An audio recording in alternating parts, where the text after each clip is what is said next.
What if I told you that wars are not powered by weapons, but by debt? And that the real winners of every major war were never on the battlefield. Soldiers fight, nations bleed, but someone else always gets paid.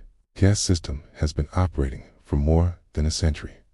History shows us that wars are rarely won by armies alone. They are sustained by money, credit, and long-term debt. When a country goes to war, the first problem it faces is not the enemy. The first problem is funding. Taxes are never enough to finance a modern war. Governments need instant access to massive amounts of money. Weapons, fuel, food, transport, and millions of soldiers require continuous cash flow. This is where banks enter the picture. International bankers do not fight wars. They finance them. Their business model is simple. Lend money during crisis and collect interest for decades. In the 19th and early 20th centuries, global banking networks became extremely powerful. These networks operated across borders, currencies, and political systems. To bankers, ideology is secondary. Profit and repayment come first. During World War I, nearly every major nation was spending far beyond its economic capacity. Britain, France, Germany, and Russia were all running massive deficits. To survive, they borrowed heavily. War turned into a credit-driven operation. The Allied powers received large financial support from American banks. Institutions like J.P. Morgan coordinated loans, bonds, and arms financing. That money paid for weapons, supplies, and logistics. The longer the war lasted, the larger the loans became.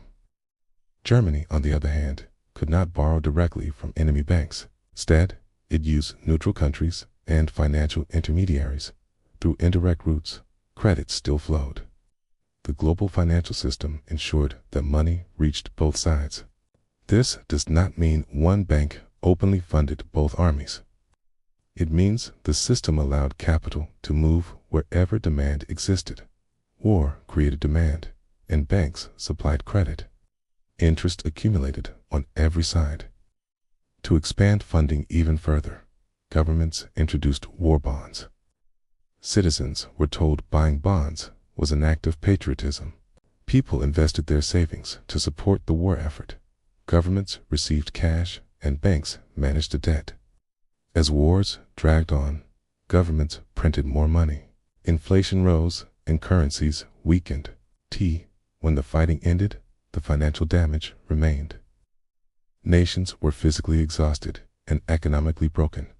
This is where central banks became crucial. They were presented as solutions to stabilize chaos. Central banks loaned money to governments and controlled currency supply. In reality, they institutionalized permanent debt. Instead of owing citizens directly, governments now owed financial institutions. Debt became structured, long-term, and unavoidable. After World War I, Germany was burdened with massive reparations. This debt crushed its economy and destabilized society. That instability created fertile ground for extremism. One war's debt directly contributed to the next war. World War II followed a similar financial pattern. The United States financed allied nations through loans and programs. After the war, America emerged not just as a superpower, but as the world's largest creditor. The war ended, but the debt did not. Interest payments continued for generations. Modern wars follow the same structure, only the numbers have changed. Today, debts are counted in trillions. The mechanism remains identical. Defense contractors receive advance credit. Governments borrow against future taxes. Wars are short compared to the debt they create. Soldiers return home, but interest never stops. It would be wrong to say bankers start wars. Political leaders make those decisions. But it is true that wars are financially profitable for the lending system.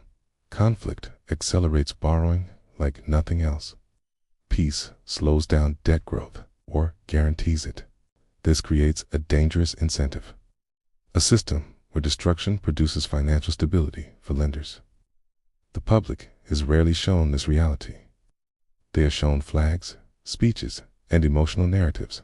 Behind every missile is a contract. Behind every army is a loan. Governments change and borders shift. The debt system survives every outcome. This is why history keeps repeating itself. Because the financial structure rewards war, not peace. And until that system changes, wars will always have silent partners. It's partners who never fire a shot, but always get paid.